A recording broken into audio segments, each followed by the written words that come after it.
बे की हुक्म के एतबार से पहली किस्म है नाफिज, नून अलिफ जबर ना, फा ऐन गैन फा, ये वाली फा और जाल नाफिज, ये बे की पहली किस्म है बे नाफिज। दूसरी किस्म है बे मौकूफ, मीम वाव जबर मऊ, काफ वाव पे सुकून, फा मौकूफ, बे की दूसरी किस्म है बे मौकूफ। तीसरी किस्म है बे मकरूह और चौथी किस्म है बे फासिद, फासिद फसादा यफसुद। और बे की हुक्म के एतबार से पांचवी किस्म है बे बातिल, बे बातिल। बे नाफिज उस बे को कहते हैं जिसमें कोई खराबी ना हो, जिसको शरीयत मान ले कि हाँ ये बे दुरुस्त है, इसमें कोई खराबी नहीं है, तो ये बे नाफिज हो जाती है। आपने कलम खरीदा दुकानदार से, तो अब दुकानदार ने मंजूर कर लिया कि ठीक है मैं कलम दे रहा हूँ, बात मुकम्मल हो गई, तो दुकानदार को कलम दे देना चाहिए और आपको उसकी कीमत दे देनी चाहिए, बे नाफिज हो जाती है। तो बे नाफिज उसको कहते हैं जिसको शरीयत मोतबर मान ले, जिसमें कोई खराबी ना हो।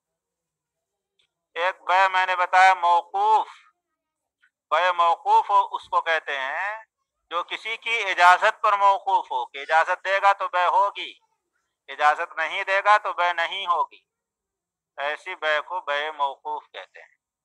जैसे मिसाल के तौर पर सामान आपका है और किसी और ने बेच दिया, आपसे पूछा भी नहीं, आपने कहा भी नहीं है बेचने के लिए, बस आपका सामान उठा करके उसने बेच दिया, दूसरे ने खरीद भी लिया, तो ये बे तो हुई लेकिन ये बे नाफिज नहीं हुई, ये बे मौकूफ हुई, आपकी इजाजत पर मौकूफ है। आपका सामान है, जानने के बाद, इल्म होने के बाद अगर आप इजाजत देंगे तो बे हो जाएगी, और अगर आप इजाजत नहीं देंगे तो बे नहीं होगी, इसको बे मौकूफ कहते हैं। एक बे होती है बे मकरूह, जायज है, दुरुस्त है, लेकिन शरीयत ने ऐसी बे को नापसंद किया है, तो उसको बे मकरूह कहते हैं। जैसे अजान हो गई है अगर जुमे की, तो उसके बाद खरीदना और बेचना मकरूह है, क्योंकि अब जुमे की तैयारी में लगना चाहिए और मस्जिद में जाना चाहिए, कोई और काम करने की इजाजत नहीं है। अब अगर कोई शख्स बेच रहा है तो ये बेचना जो है मकरूह है।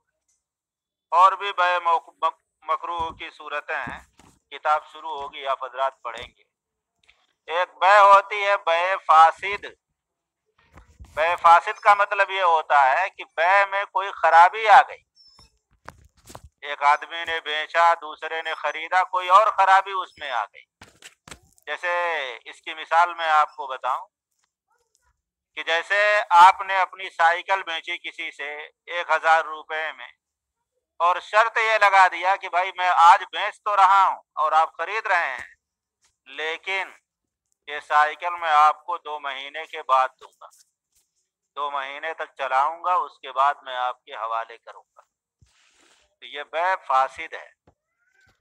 ये बे फासिद है क्योंकि बे जब अभी हो जा रही है, कीमत आप अभी वसूल कर रहे हैं, तो आप पर जरूरी है कि मबी भी, मबी कहते हैं जिसको बेचा जा रहा है उसको मबी कहते हैं, जो कीमत दी जाती है उसको समन कहते हैं। याद कर लीजिएगा, जिस चीज को बेचा जाता है उसे मबी कहते हैं, और जो कीमत उसकी दी जाती है उसको समन कहते हैं। तो जब आप अभी बेच रहे हैं साइकिल, तो आपको अभी साइकिल देना चाहिए, हवाले करना चाहिए। ये 2 महीना अपने पास रखने की जो आपने शर्त लगा दी, इसकी वजह से ये बे फासिद हो गई। हुक्म के एतबार से एक बे होती है जिसको बे बातिल कहते हैं। बे बातिल का मतलब होता है जो बे सिरे से होती ही नहीं है, क्योंकि बे के होने के लिए जरूरी है कि दोनों तरफ से माल हो। मैंने तारीफ में बताया मुबादलतुल माल बिल माल को बे कहते हैं। तो अब कोई ऐसी चीज बेच रहा है जो माल है ही नहीं, तो इसको बे कैसे कहेंगे आप? ये जो बे होने के लिए दोनों तरफ से माल का होना जरूरी है, माल पाया ही नहीं गया, तो ये बे बातिल कहलाए।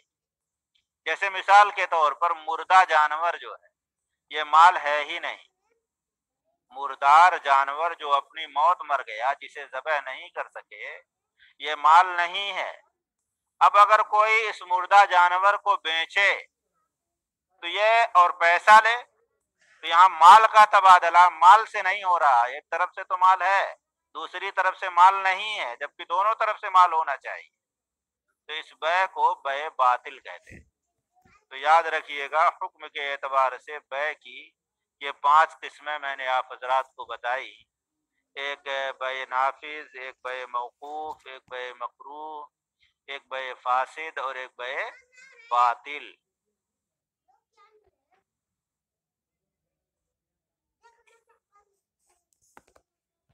دیکھیے میں کھول رہا ہوں آپ حضرات کو، ارے کہاں ہے رے؟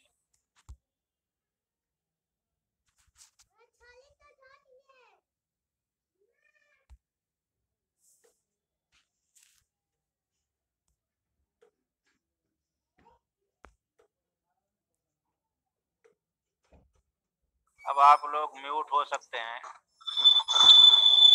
آپ سے میں نے کچھ وعدہ کیا تھا کہ ابھی فلاں چیز باقی ہے، اس کو بیان کرنا ہے۔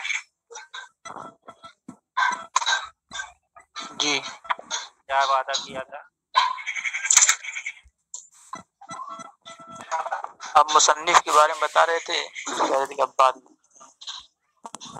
اچھا اور چیز نہیں بتایا تھا، کیا بتا